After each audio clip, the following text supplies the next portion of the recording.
The following program deals with a controversial subject. The theories expressed are not the only possible interpretation. The viewer is invited to make a judgment based on all available information. What's going on, Midnight Watchers, and welcome to the Midnight Paranormal Society Show with your host, Mike Cardenas.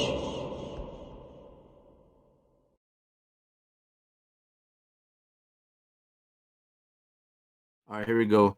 What's going on, Midnight Watchers, and welcome to the Midnight Paranormal Society Show. I'm your host, Mike Cardenas. I'm here with Robert, aka Goggles, and our special guest we have this evening, Mr. Daryl Marston from the A&E's Ghost Hunters TV show. Welcome, Daryl. What's up, guys? Thank you again for being on the show, man. We definitely appreciate you taking the time, man. I know you're a very busy man, but thank you for coming on and being a part of this amazing segment, man. Oh, man, you're welcome, man. You guys got a class act show, man. I watched Brandon on here last week. I loved it, man. So I had to get on here myself. Oh yeah, man. Brandon's a good guy, man. He's a very down to earth man, and he's a cool person, man. Yeah, he's one of the best, man. That's why we liked him. Oh yeah, man. So real quick, man, for those who don't know who you are, Brandon, I'm not Brandon, I'm sorry, Daryl, my bad. For those who don't know who you are, Daryl, let the viewers know who you are, where you come from, and just kind of give them the background of yourself, man. Oh, yeah. I mean, I've been doing paranormal for 15 years now. I started around 2006, and it just grew for me. I got into it by complete accident, to be honest with you. And it led me to this point where I'm on Ghost Hunters. I've been on, this is my second season for the new show, the new the basically the reboot of Ghost Hunters. And I'm the co-team leader, and dude, it was a long travel getting here, man. Yeah, I never thought I would be on Ghost Hunters or the Paranormal show. I mean, I started out just doing local haunts like most people do, and met my my girlfriend at the time, who's my wife now, and she really kind of was into it, and I said, hey, let's start doing these things. And it was just me and her just going around doing investigating, like in Fort Delaware, Gettysburg, and places that are close. And then it kind of grew, and then I said, hey, I wanted to start a team, and I kind of played with that for a couple of years, and I found around 2011, I met a couple people out of Ohio that were looking to start a team as well, and we hooked up, and Breaking Paranormal was the team. And so, nice. And then 2000, but we did that for quite a while, and like I said, it's still going to today. As a matter of fact, a new live stream is going to be coming out on Breaking Paranormal here real soon on Paranormal Warehouse. But around 2015 or 16, I got into doing YouTube, where I was doing like you're doing right here. It was a live YouTube series. Oh, nice. The American Ghost Hunter Show. And I started out real small in there, man. We stayed on there for about a year, and it grew from a few followers to around a couple hundred. And I decided I wanted to move on to something else. I went to like a podcast type setup, like a radio show, and we were bringing in some good viewers. And then I did that for about 7 or 8 months, and I wasn't really feeling it, because I like being in front of people where they could see me talking. On a podcast, where once you hear somebody's voice, you don't know who they are or what they look like, and you can't you can't follow their expressions and things like that. So I reached out to Paranormal Warehouse, and Paranormal Warehouse was gracious enough, Mike and Chris, to bring me on. Oh, nice. And bring the show on. And it blew up, man. It was great. It grew really quick, and now I'm part owner of Paranormal Warehouse. Dude, that's so awesome! Congratulations, bro. That's definitely amazing. Worth it. Yeah, I appreciate it, man. And Ghost Hunters came along, a year or so ago, and they contacted me, and then we started filming for that, and I've been doing that for the last 2 seasons, and it's an amazing show. I'm so proud of it. We all are, and I'm so excited for this new season that's playing right now. It's crazy. That's amazing, brother. And so what was one of your first experiences, man, you ever had, as whether you're a kid, an adult? What was your very first experience with the paranormal? I actually grew up in a haunted house when I was a child. Now, I don't remember it. I just remember the stories my mother and my father would tell me. And I was always interested in it. And long story short, I started watching the shows in the early 2000s, Ghost Hunters, of course.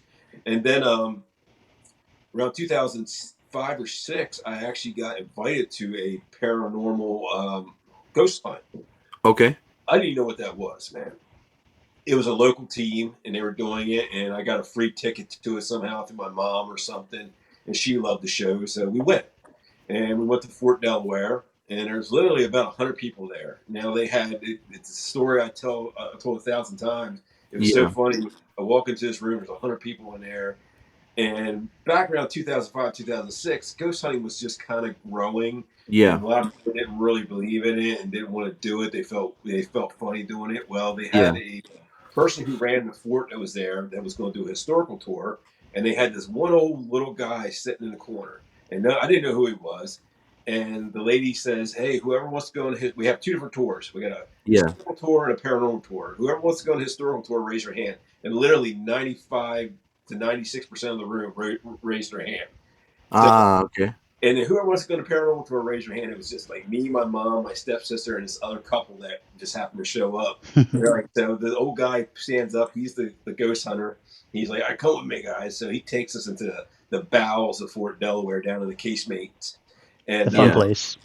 Yeah, and it was so wild. I had my first experience there that I can remember. I actually saw a half-body apparition. My first ghost hunt. And dude, it was so weird. I can remember to this day. And I didn't say anything to anybody because I didn't think I was crazy or I was lying. And I saw it. It was standing right behind my stepsister. And it was from the shoulders up. It was a man with scraggly hair about shoulder length and a beard that was really like, it looked like he had leaves and stuff in it. It was just dirty looking. And he's there for about 8 or 10 seconds and he just faded away. Oh, wow. That's interesting. Yeah, all I remember is leaving there that night. We were only there for like 2.5, 3 hours, and leaving there at night and saying, "I want to do this. This is freaking amazing." If it's like every time, which is not, of course, we find that out. I want to do this, and that's what I started, man. I just started. Wow. I didn't know how to do it. I didn't know anything about the equipment. I knew nothing, dude. And I struggled with it, but I got it. Yeah, man, that's amazing.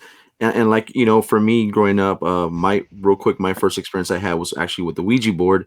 One of our neighbors, her son brought it to our apartment, and when they left, things started happening in the apartment. And so, being in Mexican background, my family, they're like, "Oh, just in your head," and they came up with all these different things on what it could be, and they didn't really want to help us in any way. So for me, my mom wanted validation, knowing that we weren't crazy. What we were experiencing was a real thing. And so we even reached out to the police. They were like, they couldn't do anything about it. We reached out to everybody, nobody.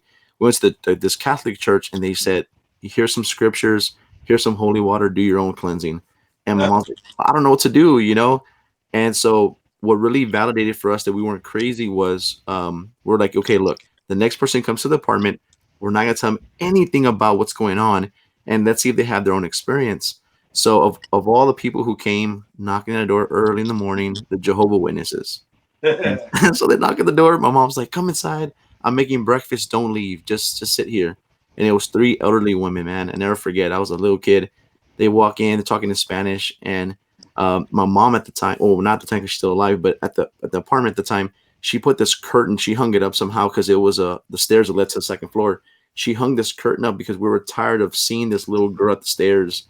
And so she hung it up and it was kind of transparent. Well, I remember that morning we're sitting there and I was looking towards that stair. And I'm like, I'm just hoping that this little girl would appear. All of a sudden I see 2 hands through the curtains pushing the transparent curtain. I'm like, and I didn't want to scream like, "Look," and then it goes away. So I'm just looking. I'm like, "Please look at me, the lady, so you can see the direction and look that way." She finally looks at me. She looks towards the stairs and in Spanish, asked my mom, "Ma'am, can you invite your daughter to come sit down with us and so we can read about Jehovah?" My mom was pregnant with my sister, who's my co-founder of my team at the time. And she's like, "I'm pregnant right now with the little girl, but I don't have a little girl yet." She's like, "Well, who's the little girl at the stairs?" As soon as she said that, man, we were like just filled with so much happiness knowing that what we were seeing was real. And she gets up, she goes to the stairs. I never forget, she moves a curtain and this thing was just instantly gone. She screamed so loud, man. Her and the two of the elderly women get up, left their pamphlets there, man, and they were gone, bro. They didn't want to come back into the apartment. So it was like the most amazing experience that we had. I was scared but excited because, what we were seeing was very real, and that's kind of what led me to where I'm at now. But that's pretty cool, man, that you had your experience. Yeah. And so, no, go ahead. I'm sorry. What were you gonna say, Robert? I was gonna say for Daryl, for your experience, have one of those sketch artists redraw the ghost you saw. That'd be a good. Like I did in season 1 where we had the one case in Mohican Castle. We had a sketch artist come in and do the drawings of the 3 eyewitnesses, and it was so weird because the 3 eyewitnesses had never talked about it before to each other, and we had them in there individually to kind of talk to it. It took hours, man. I was in there for hours with this sketch artist, and it's so funny. Like all 3 pictures were almost identical, man. Wow, that's amazing, man. That's pretty cool. And so let me ask you, man. What sets the current crew, which is you guys who are on the new Ghost Hunter show, what sets you apart from the OG team, which of course is a separate team, Taps? Like, what sets you apart from the OG team to now currently? What sets y'all guys apart? I think the big difference is none of us knew each other before the show except for Brian and Michelle. They're on the same team out in Illinois. We all come from different backgrounds, and we have different ways of investigating, and we all have different beliefs. And I think that's what none of us were a part of TAPS. So that was one of the things they were really looking for too, and that kind of opened us up because we investigate a lot differently. And I think that's why we get such great evidence, and we're using technology that's never been used before. That's not paranormal equipment. It's used in other fields like the electron multiplying camera. I love that one. Yeah, that we brought on here in season 2. I see Brandon up there. Hey, what's up, Brandon? Which we brought it. That was thanks to that man right there, Brandon, reaching out to a friend of his in the scientific field, getting that camera for us and taking it to a whole different level. We raised the bar so high, especially in season 2. Season 1 was great, don't get me wrong, but I think we were getting our feet underneath us and trying to figure out how we wanted to do it. And the thing was, too, we were kind of figuring out that in season 1, we were kind of using the blueprint of the old show. And it really didn't work for us because it was kind of, we needed to refresh it. We needed to make it newer and make it ours. And the way we're investigating now, we're doing things like solo runs that you've never seen before. And just the way we're doing things and some of the experiments that's been brought to the table and the new equipment. I think that's what separates us from them. Now, don't get me wrong; those guys are amazing. They laid the groundwork for what we're doing today, and if it wasn't shows like the original Ghost Hunters, a lot of this stuff wouldn't be happening right now. Oh yeah, no, definitely, I agree with that, man. You guys came into your own. Yeah, and that's one thing we appreciate, man, is the fact that you're putting in the work, and whether people, they like you guys or they don't. I mean, you have an opportunity that not many get to ever have in their lifetime. You get to, be in this amazing platform, and you get to do your due diligence, do your part to just make a difference and try to make breakthroughs in this field. That's amazing, man. Yeah, big thing for us too, and this is how we've kind of formed, especially in season 2, is this show to us is more than just a show anymore. It's about bringing integrity to the field and trying to move it from a pseudoscience into a science, and in bringing evidence that that people have never seen before with that's never been used before. That's huge, man. That's huge when you can take this electron multiplying camera that's been used in the military, NASA, and other scientific fields for years. It gets lent to us. We start using it to find paranormal. We find things that we think are maybe paranormal, and we send that not just for us, but we send that back to them, the experts over in that field, and they look at it and they can't explain it. Oh, wow. Can't explain it. That's big, man. Yeah, that is definitely, man. More opportunities to use it then to get more answers. Exactly, and believe me, we're going to keep using that piece of equipment, and there's going to be more equipment brought in. Hope future. so. I'm excited for that, man, because nowadays, and we do it too. we just like anybody else, when we look at these shows, and even though people criticize a lot of the shows, oh, they're scripted, they're this, they're that, but a lot of people see these and they want to try these new pieces of equipment. Like for me, for example, when I would watch Ghost Adventures, I would see Zach the first time he used the spirit box. I was like, man, what is that? And so I purchased one, I used it, and some crazy things happened with it, But again, like I said, these things are made for ghost hunting, and then they slap these crazy prices on them, man. And it is what it is. But like I said, what you guys are doing now, it's like you're steering away from that part. You're not relying on these man-made devices that are made for, supposedly ghost hunting. And the thing too with us, man, we don't knock anybody who use them. If that's what they want to do, that's what they want. But the thing is, at the end of the day, we have a client, and we can't take a spirit box or an SLS or anything like that and say, "Oh, look what we captured. It's a ghost." Yeah, you can't do that. You can't do that because there's too many false positives with that kind of equipment. And I'm not saying people are not capturing ghosts with this kind of equivalent spirit box. They may be, but we can't prove it. It's too hard. We can actually scientifically prove that this is possibly paranormal that we're capturing. That's why I use a new equipment. Yep. Yeah, no, definitely. And but it's hard to get those equipment nowadays because it's brand new. It's not to the public. It's not available to the public. No, not. It's all made for scientists. Yeah, especially for that camera. Yeah. If you price, I mean, it's a hefty price for that thing. And so, my other question I have for you is, what do you think, in your opinion, because I asked this to Brandon as well, what do you think for you, man, is the biggest misconception for those who watch these TV shows and automatically have these assumptions about, it's this and it's that, and they have, different opinions about it. But what do you think to you is the biggest misconception about being a paranormal investigator on TV? That what we do is fake. I think a lot of people, and I'll tell you what, I'm guilty of that myself. Before I got on Ghost Hunters, I stopped watching all the paranormal shows. I just couldn't deal with it, man. I mean, I was still a paranormal investigator. I was still doing my live streams and things of that nature. But I was just like, I just got so it was like they were running in circles. Yeah, and it was always the same old thing. And it's like you never really saw any. All they wanted to do is go find a ghost. Yeah. And they go into a haunted location, and there'd be a lot of yelling and screaming and running around. And at the end of the day, who are they helping? Are they actually the network? Are they actually bringing anything to the table for to move the field further? And that's why I stopped watching. And then when I got on Ghost Hunters, and then we started doing things the way we're doing, especially here in season 2. Yeah. I found a new love for it, man, because I know I can't speak for the rest of the shows. I can't. Yeah. I'm not on them, but I can tell you for what we do, it's 100% legit. Every bit of it. It's legit. Definitely.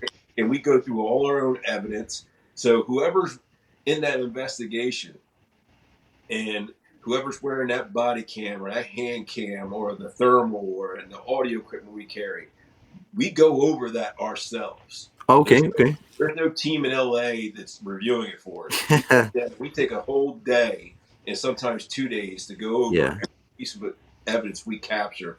Hours and hours of footage. Oh man. Yeah, from the investigation straight to the hotel room and start looking through the evidence. Yeah, pretty much. Sometimes we're right on site. We're between an investigation. We'll have our laptops out. And we'll be scrolling through evidence just to try to catch up. It's definitely hectic, man, because people don't know the struggle, man. Like, you could be so tired and burned out, man, but it's like, you got to go over it. And I myself, I'm watching it, and I have my team because there's like over 11 of us. And so, I'll be watching it, and I don't want no one to skip over anything. I'm watching it, and I'm like falling asleep because it's just so much stuff to go over, but you got to go over it thoroughly. It's always better to go over your own evidence because you know what happened in the moment. So if we knew at one point that we were hearing footsteps or we heard a certain noise, we'll mark that. And that way we'll run back, we'll check that first. And then once we find out if that's a false positive or if it was real or whatever it was, then we go back and we start reviewing everything else. I mean, we even have our own lockdown cameras that we review. So each team has a lockdown camera that's set in place at a certain location of whatever location we're at. Yeah. That's our lockdown camera. So you have A camera, B camera, C camera, and they're all assigned to a team. and you got to go over all of that footage too. And those cameras run for like 4 hours at a time, and then we change them up and we run for another 4 hours at a time. So yeah, there's a lot. Yeah, definitely. That's pretty cool. And I met this investigator. She's a solo investigator, and she actually told me about the whole body cam thing. Like I see you guys wearing them, but one thing she told me was something that she started doing recently was there's a place here in Texas called the Yorktown Memorial Hospital, and so she went out there and she frequents the place a lot. She's always there. And so she wears a hat, and what she started doing was she wears the front view, body cam, but she also wears one on the back of her head facing behind her. Yeah. Because she said that, there's so many things you miss that are behind you. And so when she started doing that she actually documented a little girl coming out of one of the rooms. And I was like, man, that's so crazy. I never thought about doing that. Yeah. That's pretty. I saw that technique pretty too cool. on when they go Bigfoot hunting. I think it was Survivor Man that tried that for his Bigfoot special. They recommended they do that too, because you might see Bigfoot run past you, but when you go past it, it'll run past you from behind. Yeah, it's clever. We've done that a couple times too on the show, where we'll wear them like on the back of our pants or something, or hook it to our belt. Yeah, yeah, absolutely. It's a clever idea. All right, so what I'm gonna do right now is I'm gonna take some questions from the viewers, but before I do the questions, real quick, I'm gonna do a quick shout out to George and Kara Shoplin. What they ended up doing was they sent me some of these amazing bracelets, man. I got some too. Yeah. Yeah, in the mail, man. They're beautiful bracelets. I love them. They're great for protection, man. So I want to give them a quick shout out. Thank you so much for your generosity. Thank you for the love and support, George and Kara. We appreciate you. And if you guys can search George and Kara Shoplin, and they have some amazing jewelry there. So thank you for that. Yeah, go on their Instagram page. Great people. Oh yeah. Let me see here. Let me go to the questions real quick. Okay, here's one from Sydney, my investigator. Here's her question. What is your before investigation ritual? Oh my God, I get asked that every damn show.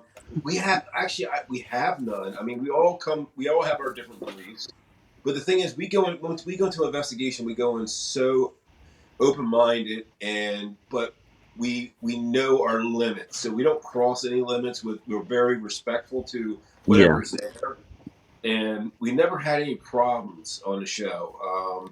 As a younger investigator, I was more arrogant, and I had something one time follow me home. Oh wow! Of my being arrogant and thinking I was more than what I was at the time. And I learned from that very quickly how far you can push some of these entities, and you don't want to open yourself up to them. And you really need. The big thing is when you go into an investigation, especially in some of these darker locations, you don't want any baggage. You don't. Oh no. There, man, because I tell you right now that it feeds off of it. So if your life is not good, or you're going through a bad relationship or something, do not bring that in there. Don't even go. You do not want to do that. Yeah. Yeah, that's how they hook onto you. So that's what I was in there. I was very arrogant, and it whipped my ass, man. And I tell you what, I learned from it. I learned really quick. Yeah, definitely, man. Those things you can get manipulated, man. These things can feed off you, and that's one thing I tell my team a lot. When we go to cases, I don't care if you had a long, rough day at work. I don't care if you're not feeling under the weather.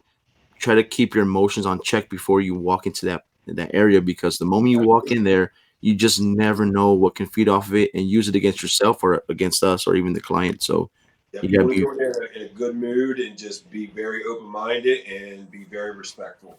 Yeah, because even like myself, we had an investigation not too long ago, and when we were at the investigation, I was having a really bad evening. I wasn't feeling well, and I went into the investigation, and we were doing a team EVP session in the client's room.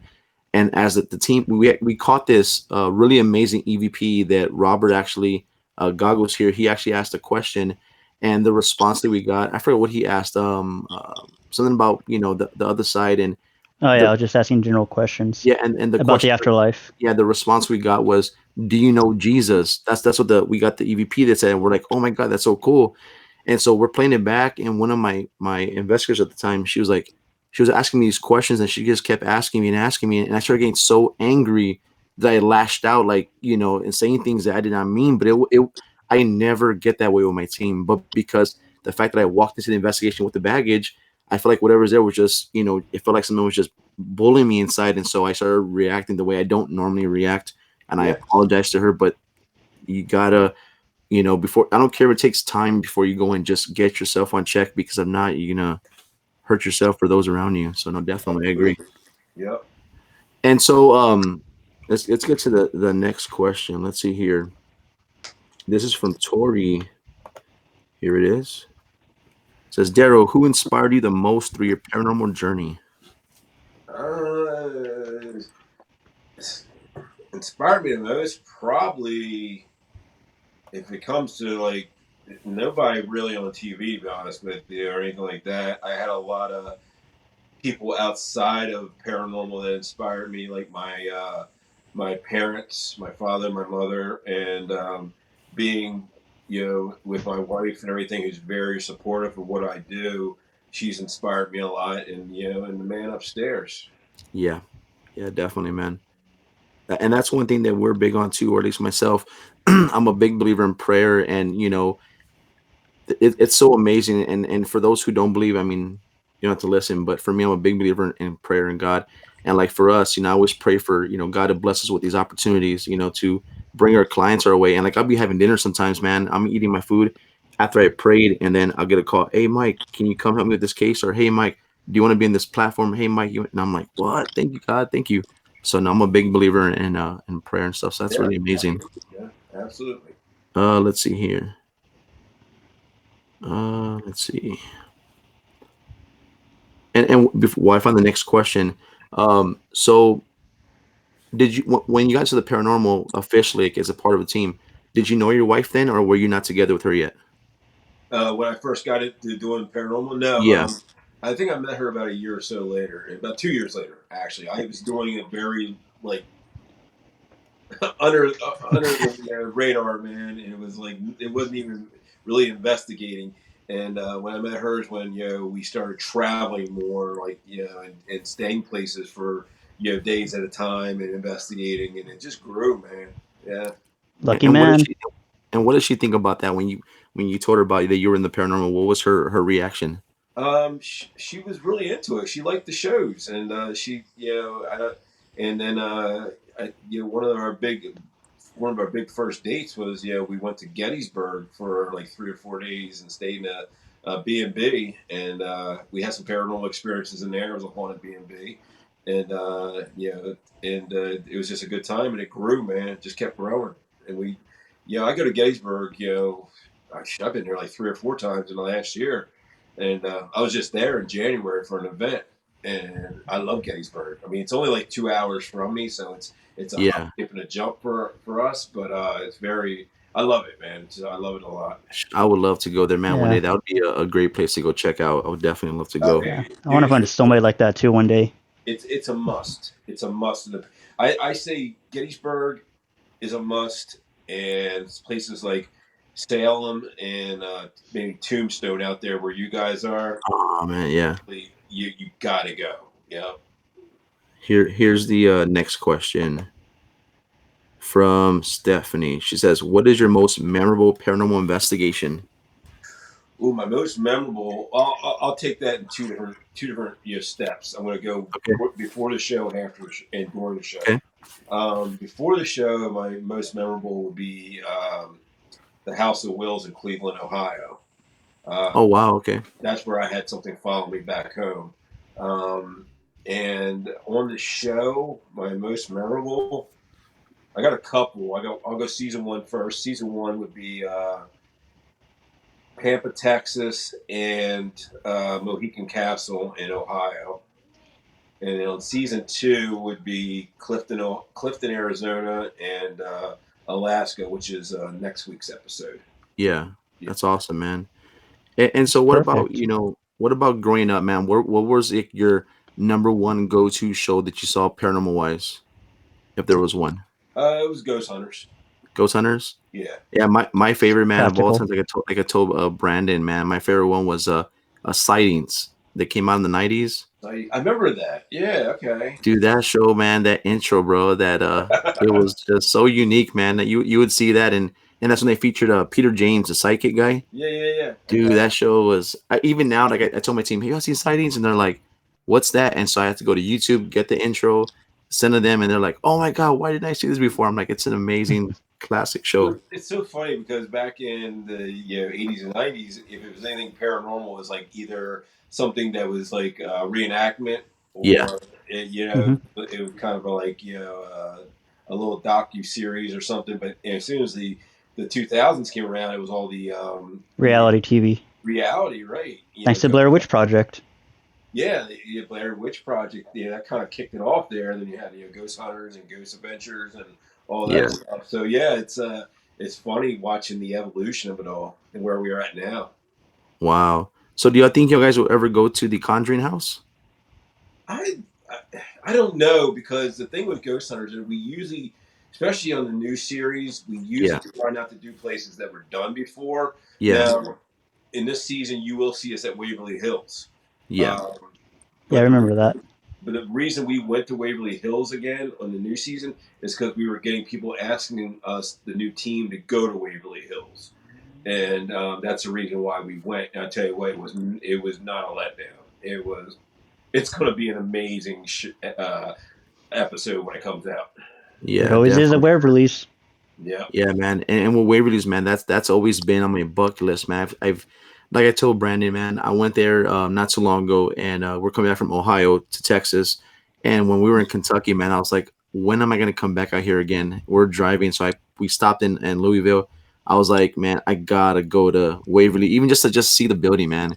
Yeah. We showed up, and there was like a Popeyes there in the area, and we're eating that. And I asked one of the ladies, I'm like, where's Waverly Hills at? And they were like, what is that? And I'm like, you don't know what Waverly's is? And they're like, no.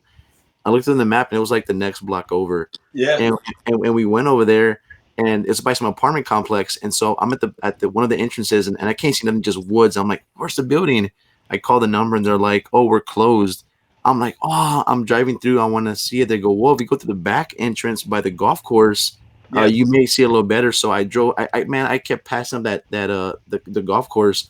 Finally found it. Went up to the part where it has like the security booth up there. Yeah. All the cameras and the brush was grown so big, man. All you can see is a small little corner of the building. Oh man, in the trees. And I'm like, well, I saw the building, man. So I took a picture and video, and I was like, at least I can say that I was in front of the property. So that's the closest I've been, man. The pictures do it no justice, man. Oh no. When you pull up on that building and you come out like that, you go through the golf course. There's like 4 or 5 entrances, and they're all gate guarded and everything.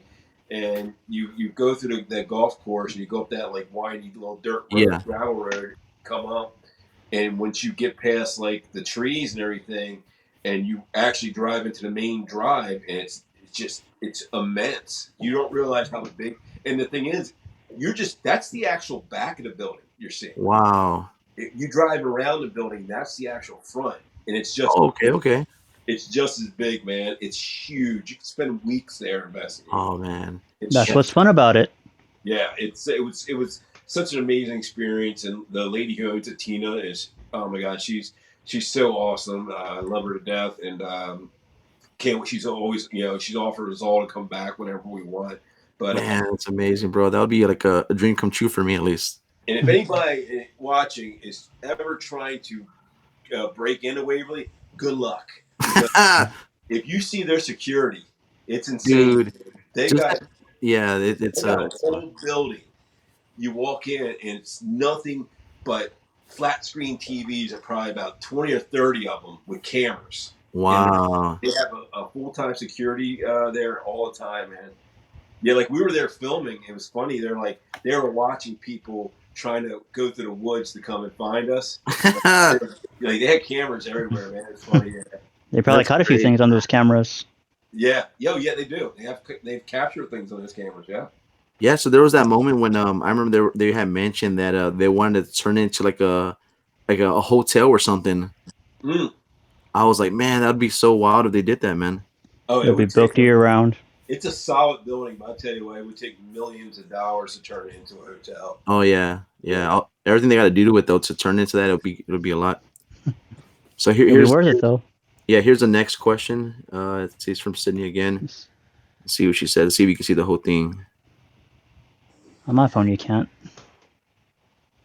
Keep things from going home with him and with us wherever. Well, yeah, I think we've answered the second part, but yeah, I kind of answered that already.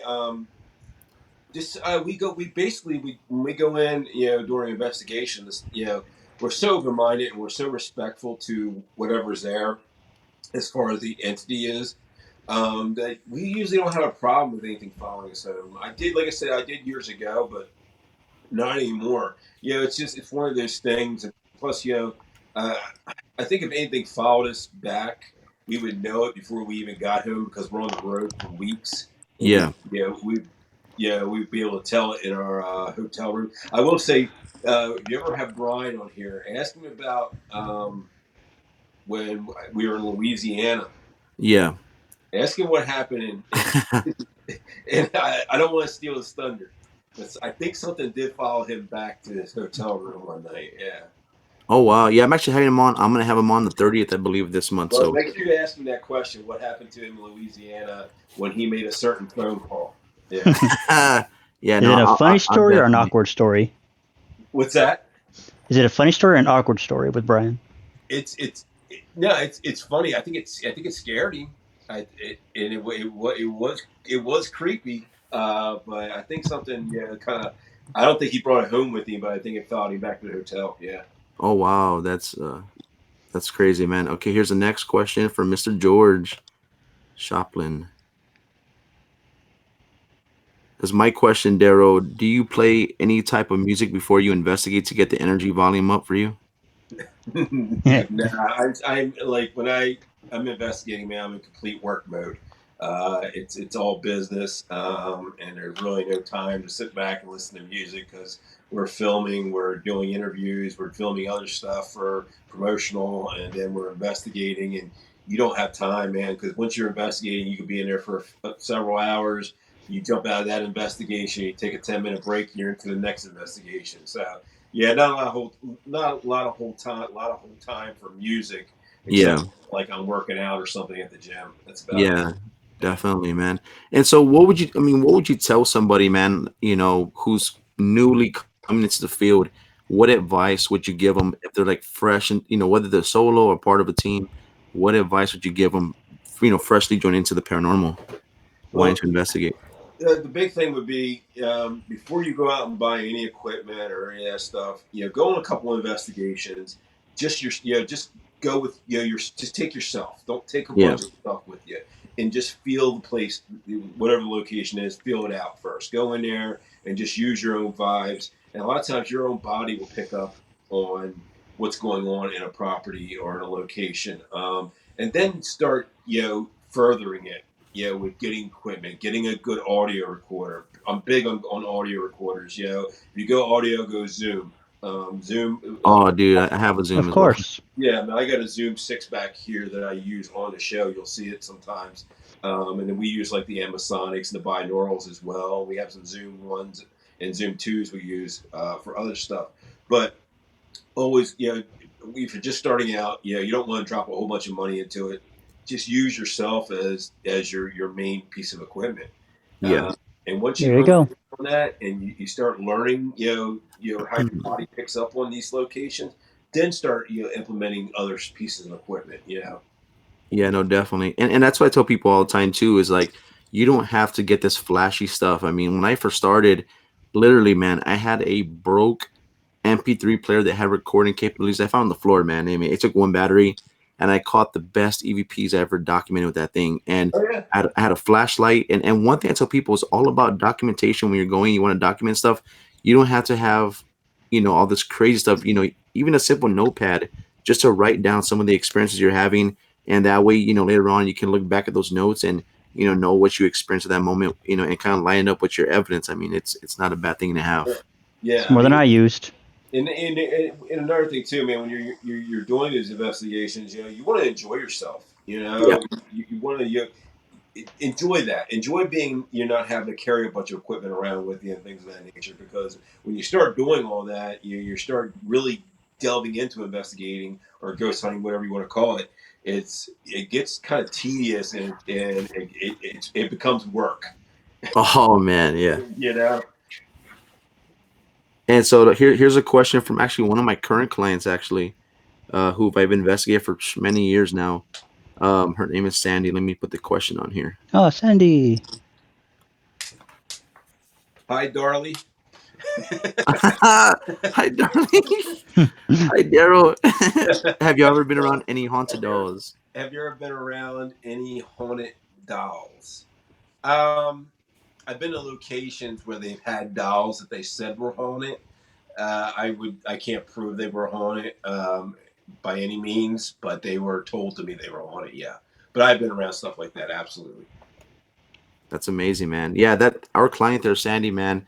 I've been investigating with her since 2016, and it's funny because I've seen on different, whether it's TV shows, whether from other teams, people talk all. And one thing I don't like, man, I'm gonna tell you straight out. I don't like when people just jump to the conclusion, oh, it's demonic, it's the demons, and it's the devil, and it's this crazy stuff. And I'm like, calm down, wait a second, take a breather, Yeah. And so, but with this case, I actually, it was the first time in me ever investigating, or not ever investigating, but the first time occurrence where I had some scratches on my knee. And I had two scratches on my knee that, and I'm gonna show you right now, man. I'm gonna show you my nails. I'm embarrassed to show you, man, but I have a bad nail biting habit. It's horrible. Don't do it. And so we're in the investigation, and one of my investigators was like, "Hey, man, something's happening in the kitchen through the camera. Go check it out." So I'm getting from the sofa, and on my right knee, as I'm pushing myself off, off the sofa, I feel this gooey substance on my knee, and I always wear shorts. I went to get the live footage, and I put on my knee with the light, and I see all this blood all over my knee, and I'm like, "What the hell? Like, when did this happen? I don't remember hurting myself." And Right. so when I look, I had no sensation, no discomfort. I mean, nothing, man. I look down and we have what is it? A first aid kit. I'm sorry. And I clean up my knee, man. And there's three scratches. There's two where the skin's broken. The third one, it was a big old gash. Oh. Uh, and I actually shared it with Kendall, the picture. But again, I didn't feel nothing, man. And the first thing I did was I showed the live viewers, look, it wasn't self-inflicted. My nails, I bite them. It wasn't me. And again, if you would have ran into something where, it would have done that, you remember the feeling of Oh boom, yeah. but there was nothing, man. That was the first time. And again, I'm not saying that it was something paranormal. I'm not saying that it was an attack from a demon or anything like that, but that was the first time that had ever happened to me in an investigation. Has it ever happened to you before? I've never been scratched. I've been grabbed, and that was the biggest thing that's ever happened to me. I got grabbed in a location. I was actually on an investigation with my wife and some of my members from Breaking Paranormal. We were in Moundsville, West Virginia. Okay. We were in Moundsville Penitentiary, and we were in the where they kept the lifers, basically cells. And there's a cell there from a guy whose name was Red. He was a member of the Aryan Brotherhood. He kind of ran things there, and he was actually murdered there back in Oh, wow. the early '90s. And we were actually standing outside his cell, and I actually got grabbed from behind. And it's funny. It's a funny story. It was actually they grabbed my ass. And Lucky man. It was me and three female investigators, my wife and two other investigators. Yeah. I jumped and I turned around. And I thought maybe it was my wife or something, but she's standing in front of me, and I backed Yeah. up, and then it did it again, like maybe 5 or 6 seconds later from the other side. And Yeah. I was like, they're like, oh, well, you need to stay here, and she's trying to communicate with you apparently. So I went in the cell and I stayed in there for about 20 or 30 minutes and did an EVP session, caught some weird stuff happening in there, and it was pretty crazy. Man, that's crazy, man. I've been touched before. I remember, real quick, not to get off subject, but there was an investigation where my mom was she was renting this one house from this owner, and she moved out within like a week, and she's like, "Man, Mike, you need to come check out this house." Well, what the man ended up doing was he ended up boarding the house up because nobody wanted to rent it from this gentleman no more. I mean, people were there, they were asking for their money back, and he would ask them, "What are you experiencing? What's going on?" And they were just too afraid to even go meet him. They're like, "Just mail it to me if you have to. We don't want to ever go back to that house." So it got to the point where he was like, "Dude, I'm not making money." So he literally boarded up the house, and there was two houses on the same property. Well, one of them was livable. So what he did was he's like, look, if you for this one price, you can have both houses. And one house you can use as storage, whatever you want to do with it, and the other house can be your living quarters. This lady was like, I'm sold, man. Let's do this. But she didn't know that it was haunted. He didn't tell her. So then one day, like at 4 or 5 in the morning, she woke up and she heard the sirens from the cops. She went out there, and there was this rancid smell. They thought that maybe a homeless person broke in, did drugs or something, and died in there. Right. The cops were in there, man, and they were searching the place. She told me the cops were vomiting everywhere because of how rancid the smell was. They didn't know where it was coming from. They looked under the house. They even opened some of the walls up to see if anything died in the walls. I mean, there was no trace of anything. Wow. So we got to investigate the place. We walked in, and this one guy joined us, and me myself, I'm like 6 foot, maybe 6'1". This guy was at least like 6'7", man. He was a tall Mexican guy, came out with us. And the thing is, we had to go into the window. I'm not a skinny guy, bro. So I felt like, Winnie the Pooh when he's stuck in the tree, man. I'm trying to get into the window, man. I couldn't get in. And they're trying to push my legs for me to go into the window. And I got in. It was three of us. And I had never seen nobody get this scared. This guy got so scared he said something he felt something grab onto him. Then I felt on my, cause I was wearing shorts, I could feel like if there was fingers running through my leg hairs, and I'm like, what the hell was that? I thought it was like a bug. So I looked down, there was nothing there. This guy, man, I mean, I see him running towards me, and he had these like worker boots, like for construction or something. He's running towards me, and I've never seen this to this day. This guy ran towards me. He bolted towards the window, and he threw a dive through the window, bro. I've never seen that before, man. And he cleared the whole window. He hit the concrete on the floor, and I was like, "What did you see, man? What did you see?" He's like, I'm like, "Calm down, man. Catch your breath." And then he literally jumped up, jumped over the fence, and ran through downtown San Antonio. He was gone, man. I was Really? like, "What the hell, man? Let me get out of here." So the way it was hard for me to Hilarious. get in, I had to try to get out to the window. They're pushing me from my feet, trying to get me out of the window, man. It was so funny, bro. Oh, jeez. I've So been lucky. I never got attacked, so I've been good so far. Yeah, thank God, man. You don't want to be. oh I've been no, attacked no, by no. animals, but not by ghosts. So another question we have, and let me see, let me go back to it real quick. Okay, so this is from George. Let me get it on here. He says, "Do you eat a good meal before you investigate?" That's sufficient. Yeah. We eat very well on the show. Sometimes too good before our investigation. Buffets. Yeah, it's like you're going into an investigation at 9 or 10 o'clock at night, and you're eating pasta. It doesn't work very well. You want to fall asleep an hour into it, but they feed us very well before our investigations. As long as you don't Dude. get the runs. Sometimes you're in your second week and all you want to eat is salads because you're just like, I cannot eat any more rich food, man. It's like Yeah, every time I Stomach go on the hates me road- already. Right. Every time I go on the road, I put like 10, 12 pounds on, man. And when I come home, I shred it right off of me because I'm not eating like that. yeah, man. It's. I tell people, if you're getting to this field, man, be prepared to gain weight because we eat the most craziest things at the oddest hours of the night, man. Oh yeah, You know. ours is bad because we eat late. Yes, yes. And then we're done investigating around 4 or 5. You go back to the hotel, you pass out for 5 or 6 hours if you can, and then you get up and you eat breakfast, and you're just eating weird all day long. Your meals aren't calculated or anything, and it's like, I mean, I live on protein shakes when I'm on the road, man. I really Oh do. wow. Yeah. And It's better than nothing. and so what about what's been a bucket list investigation or maybe like a dream investigation you had, before, when you first got to the field, and now that you're part of Ghost Hunters, like, a place that you've been to now that maybe has been a bucket list or dream come true investigation, and now being able to go, what's that experience like? Well, I would say Waverly was always a bucket list for me. I've gotten invited to Waverly a couple times and never made it Yeah. into the show, and that was a big one for me because I really always wanted to go there ever since the old show, and I finally got there, and it just felt good to mark that off my bucket list. Wonderful.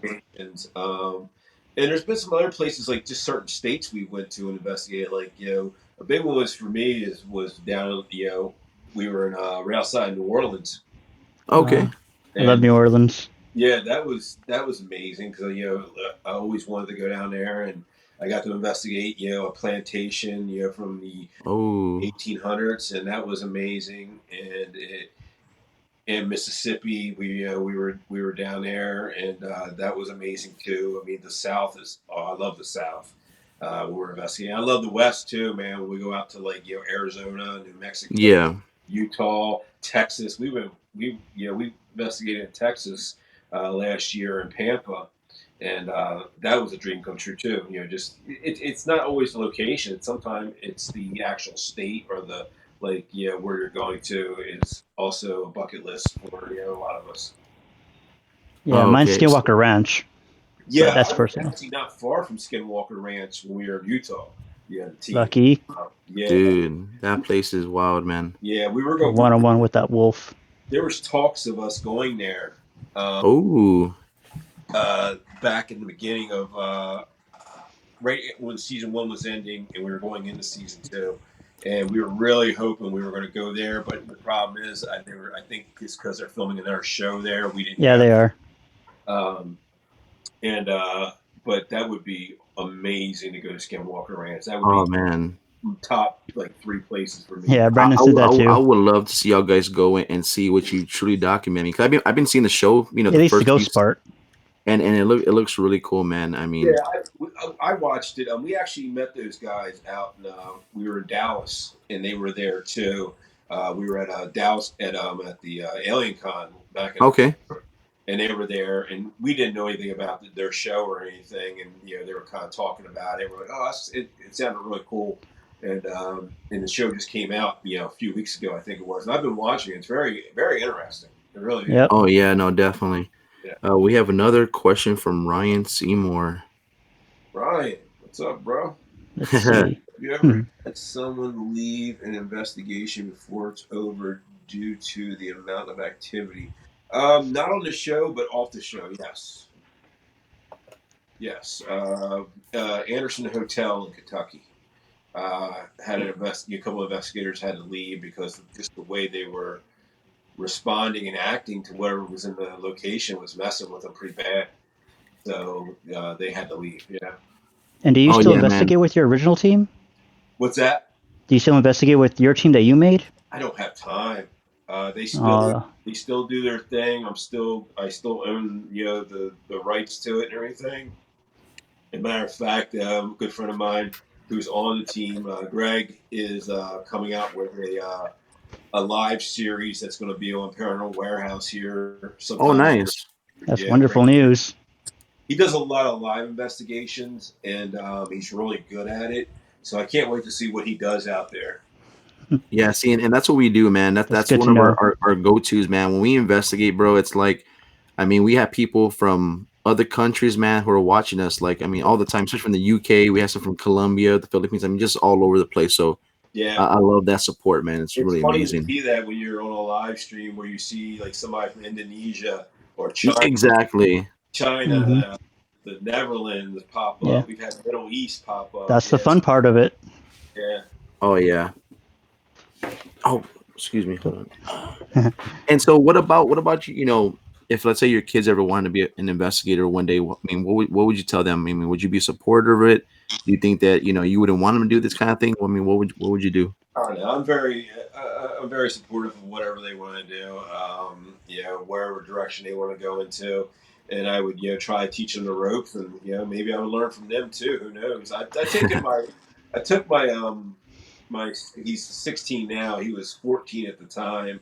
I took him to an investigation in Ohio. I did a live feed up there when I first started with Paranormal Warehouse, and he did really good. He was really into it. I let him. Nice. He's basically our camera guy, and we did a live feed. It was really, really good. He had a good time. That's awesome, man. That's always good. Like my kids, like me myself, I have 5 kids. I have 4 girls and 1 boy, and I'm like, I would love to see them one day take over my team, if they chose to, I would love to see what they can do, because I mean, I have my dreams of what I want to see it reach, but I want to see if they can take it past that, that'd be amazing. Absolutely, man. You pass it on, man. That's the thing, and it's always fun to see them get into it. My little one, he's 8 now, and he loves the shows, but he gets about 15, 20 minutes into him. He's like, he can't watch it anymore. He just, it's funny. And recently, I found out that I have a kid fan. I found out recently that I didn't know I had fans like that were that young. Yeah. It's funny when you see that. Yeah, it was funny because like a week or two ago, I do these live feeds every Tuesday night, and just to get people excited about the show coming on Wednesday. And I got a message on my messenger from a lady saying, my daughter, she's 8 years old. Her name's Taylor. I'll never forget. Her name's Taylor Tower.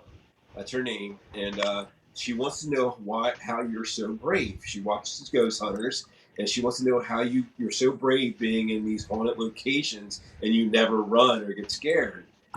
So I talked to her on the live feed the next week, which was this past week. I was like, I do get scared. You don't always see it on the show, but I do get scared like everybody else. And believe me, when you're in a haunted location and stuff starts going crazy, it's not so much you're scared. It's more it's more like a jump scare or surprising. It startles you, right?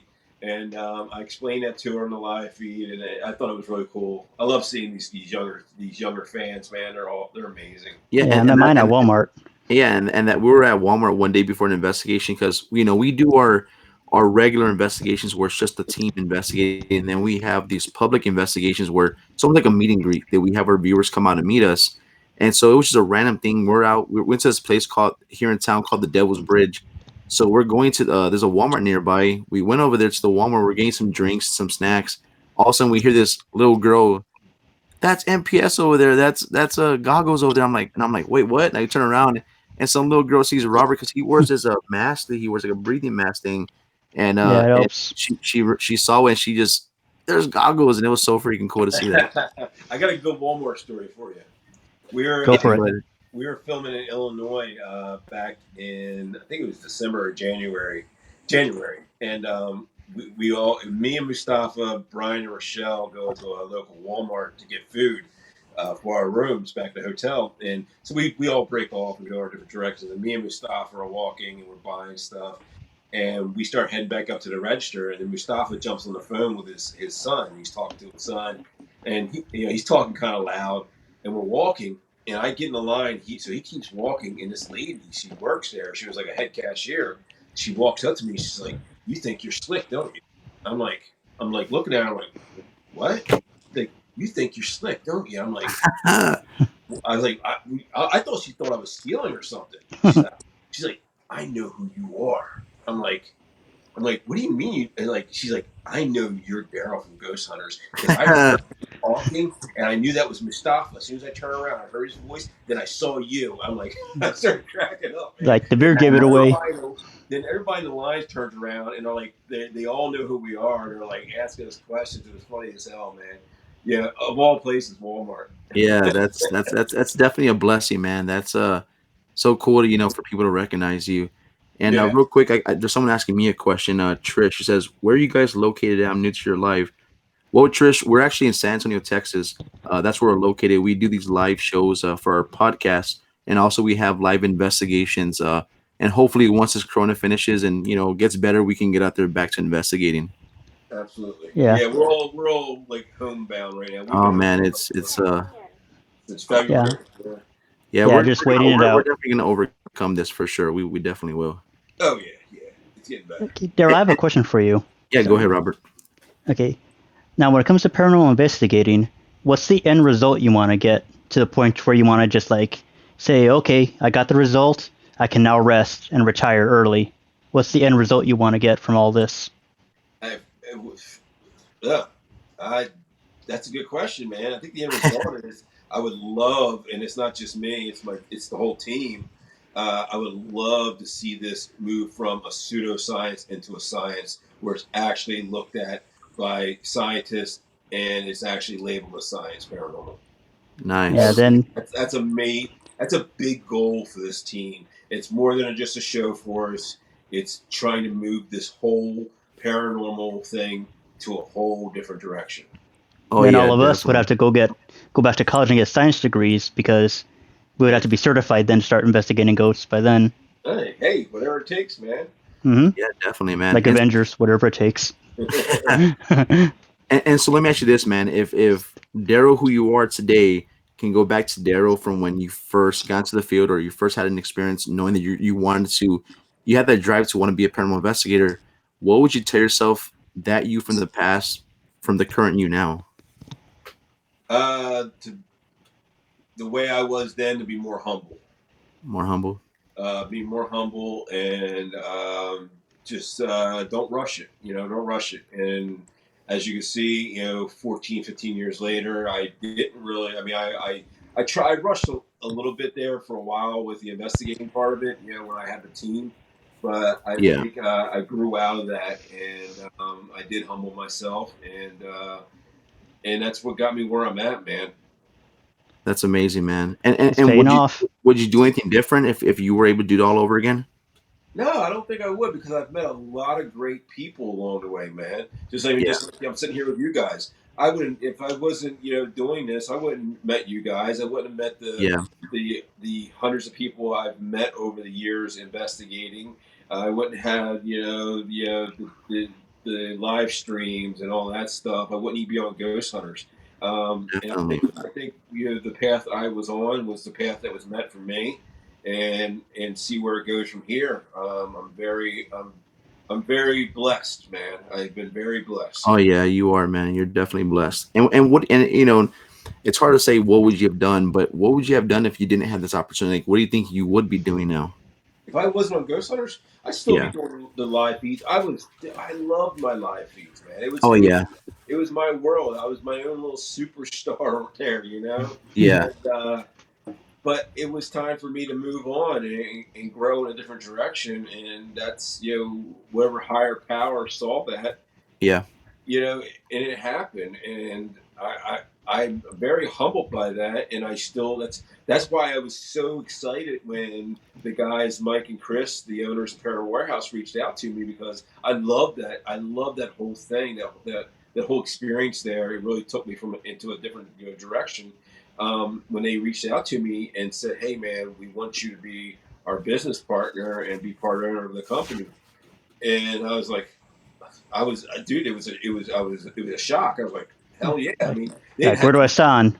Yeah. Hey, yeah, and it all wrapped up, in a couple of days, and it all happened, and I'm excited for the people who are going to come to the show and the people who are there now. Who are doing these live feeds, the direction this whole thing is going to go into. And, just because I'm in Ghost Hunters and everything, I'm still going to be dedicating time to Paranormal Warehouse, behind the scenes and doing what I can and making it grow. That's amazing, man. Here's another question for you from Judy. She says, "What's the best historical story you have ever heard?" The best historical story I've ever heard? That's a hard one. Historical story. Just Google it real quick. I would say probably some of the things that I've encountered in Gettysburg over the years with the history there. I would say, some of the locations we've stayed at, like me and my wife used to go to this place called the Cashtown Inn. Well, historically, people don't realize Cashtown Inn's actually about 9 miles outside of Gettysburg. And that right there, the actual inn that we stay in, was where the first shot at Gettysburg took place. The first bullet that left a rifle left in that right there in front of that building, and it's because the Confederate Army was lined up out front, and a local walked out of the building, raised his rifle, and shot a soldier dead. Oh. And that's where it started. And history was made. On a whim, that's not bad, because I just pulled that one out. You did a good job. Yeah, there you go. And just to kind of add to the whole Gettysburg, have you seen that video? It's a viral video, and it's pretty old, where there's, I guess, like a mother and daughter, or mother and son, and they're recording the field, and apparently there's like these soldiers that you can kind of see apparitions kind of going by. Have you seen that video? Oh, yeah, I remember that. Actually, from the early 2000s. That was actually a family that was out there. They were out at Devil's Den. I've been to Devil's Den many times. Me and my wife were out there at night one time. There's no one. You're allowed to be on the battlefield up to 10 o'clock at night, no matter what time it is. And this was in the fall, and it gotten dark, and we were out there probably about 7 or 8 o'clock at night, and we had some crazy stuff happen, man. There's not been a time I've been to Gettysburg where I haven't captured something. Wow. Yeah, we had a crazy EVP telling her, it said, "Get out of here, girl." At the same time, we got the EVP. She saw something that scared her so bad that I had to basically drag her back to the vehicle, put her in the vehicle, and drive her out there. And she refused to go back to the battlefield. I finally just got her back there probably a year or so ago. And this was like back in 2008. Yeah, that's amazing. And here's one from who you just met a little while ago. One of my investigators, Jennifer. She asked this. Can we consider you a midnight watcher now? Absolutely. I was a midnight watcher last week. So that's what we named our viewers, our supporters, midnight watchers. We want to make it more intimate for them. Yeah. Joe's my biggest fan. Sophomore show now, so. And you know what though? What I would definitely love to do, man, is send you some of our shirts, man, that we have. That way you can represent, man. Absolutely. I love the Texas on there, man. Oh yeah, man, with that silhouette of San Antonio, man. I love that. Probably one of my favorites. It's one of my Granted, the same thing. I love Texas. Man. I've been in Texas like 12 or 15 times in the last year. Yeah. Nice. Fun state. Going and just flying in there and going different places to have to drive, yeah. Have you had Texas? Have you had Texas barbecue? Huh? I'm sorry. What were you saying? I'm sorry. I thought he was asking what's Dallas. Been to Dallas a bunch of times in the last year. Pampa, Texas, San Antonio. Nice. God knows where else. I said, yeah. My question was, when you came down, did you have any good Texas barbecue?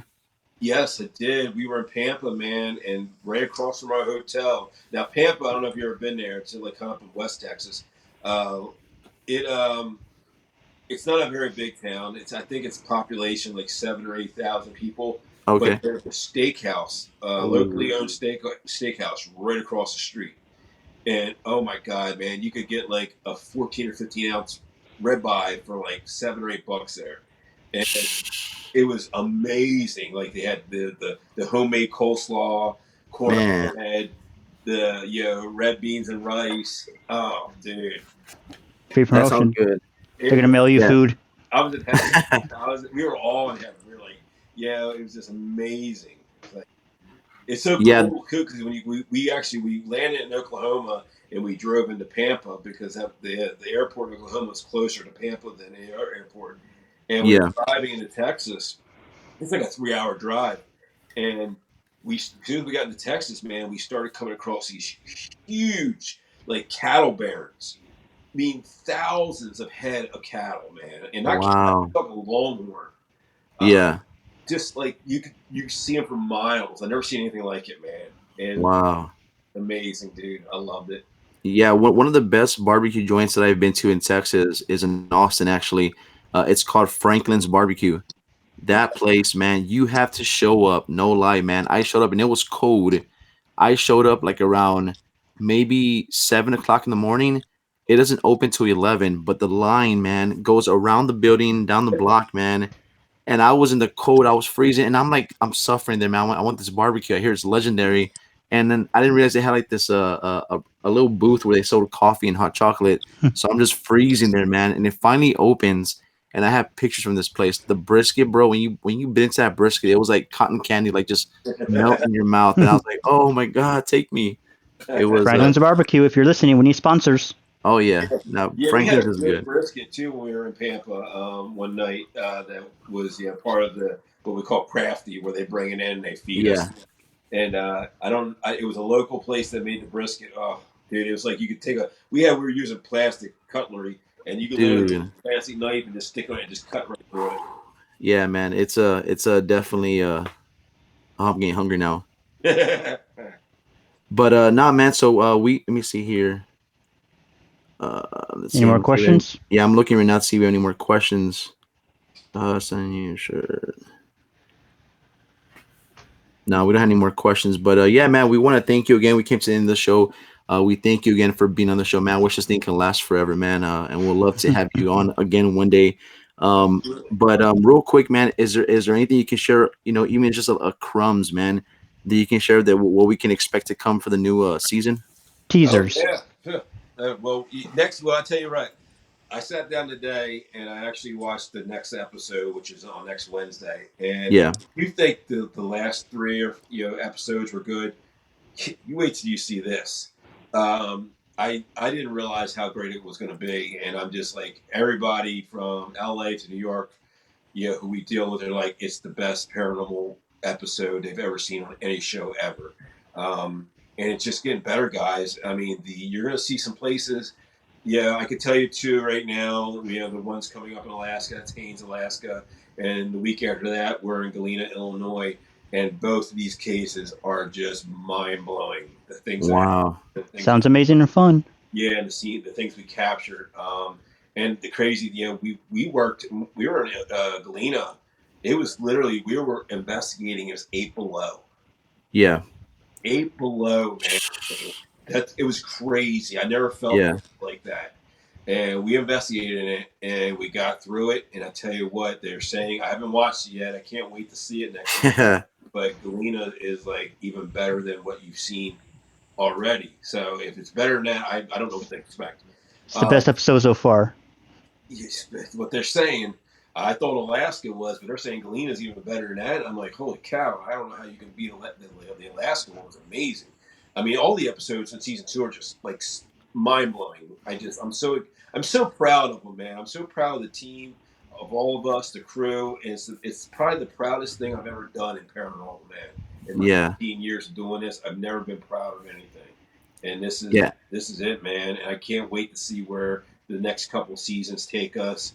And we really raised the bar on this one, man. And I don't think we even realized how far we raised the bar. That's amazing. Until it started coming out, we started seeing the episodes. Because you're in a moment when you're filming and you're actually out there and you're doing something cool with new equipment. But when you watch the episode, you're like, oh my God, that's amazing. And you start thinking like, how it was that good? Beat that. Yeah. I mean, where do we go from here? And that's what people are watching. That's why people are loving the show. That's why the ratings are high, and that's why I just love what we're doing, because we're bringing we're bringing in a whole new genre of viewers, different people. People are tuning in who never watched paranormal before, and that's saying something, man. Yeah, no, definitely, man. And one thing I want to add, man, before we go, is I understand that it is what it is, man. There's people who are just kind of raining out parade, man. And I just want you to say, man, that no matter what anybody says, man, just continue to strive, man, and just do what you do, man. Because I'm gonna tell you what, man, no matter what anybody says, if you weren't meant to be here, bro, in this opportunity, God would have never brought it to you. That's right. But he trusted you, man. He trusted you, and this could have been right now. Somebody else could be sitting right here, but it's not. It's you, buddy. You know what I mean? So I appreciate that. No matter what anybody says, as long as you know that you're doing your due diligence, that you're doing your very best, man. At the time that you're being given, just rock it, man. Do what you gotta do, because from MPS, man, you have our support. And if nobody else likes it, nothing against them, respectfully, but just do you, because at the end of the day, you're leaving your mark, man. One day people are gonna look back at this time once you're gone, and they're gonna be like, remember when Daryl came and he just rocked the house, man, and he did what he had to do. People are gonna remember that, man. So don't ever lose sight of that vision, man. Appreciate that, brother. Haters gonna hate, but they can suck a lemon. Keep it up, man. You guys are amazing, and I appreciate those kind words. And it's like we say too, man. You hate us or you love us or you hate us. You're watching us. Exactly. Yeah, you're still watching. You're watching us. So. And the thing is, in your face. As long as they have your name and your show in their mouth, man, that's promotion right there, bro. Because this is the way it is, man. I'm gonna tell you right now. But you said it. Hey, I'm gonna tell you right now, man. I've had people who there's other, and nothing against people, I don't want to mention no names, but there's been other teams who have talked so much stuff about my team, and they will send people, go look at MPS, they're this and they're that. And they come and check us out, and they're like, wait a second, you're not anything like what they said. And they become our new viewers, our new followers. So let people say what they want to say, because when you show them, hey, you know what? They're going to see with your actions, man, that you're nothing like what people are saying. they become your new follower, your new supporter. So don't worry about none of that Let stuff. the evidence speak for itself.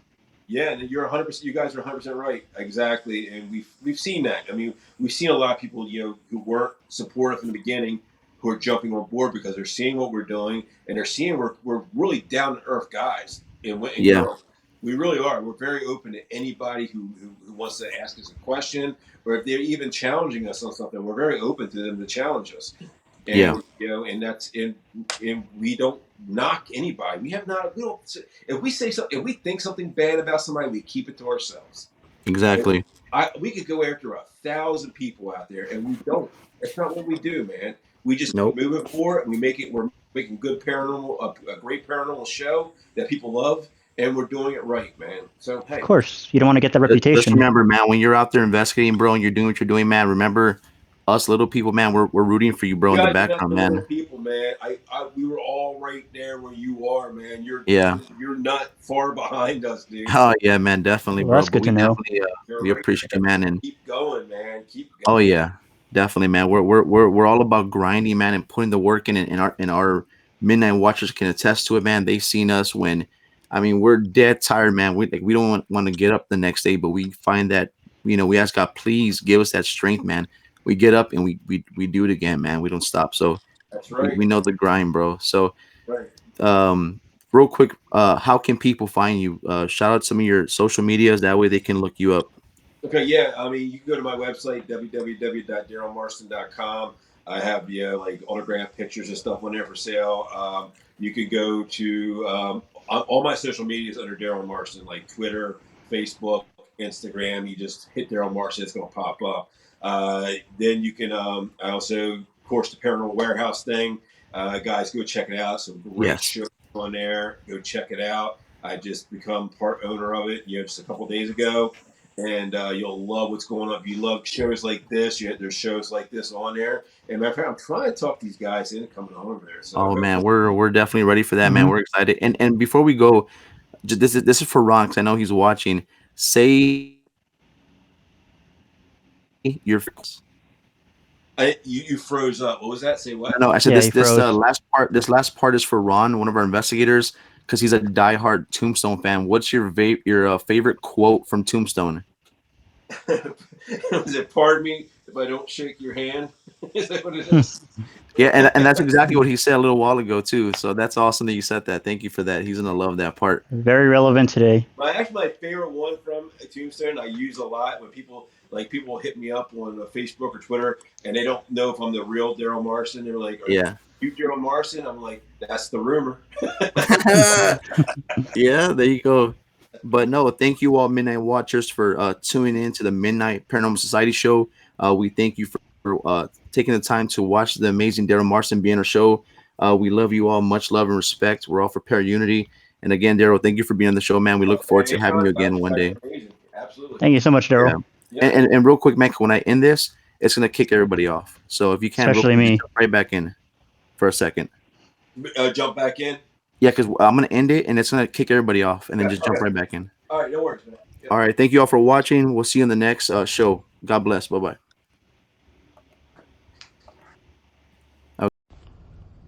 Hey Midnight Watchers, you now reached the end of the show. If you want to look at more content on Midnight Paranormal Society, look us up on Instagram at midnight.paranormal.society. You can also look us up on Twitter at MPS_SATX. You can also find us on Facebook at www.facebook.com/paranormalmps. You can also find us on YouTube. Just type in Midnight Paranormal Society. Thank you for the love and support, and thank you so much for watching. See you on the next show. Bye-bye.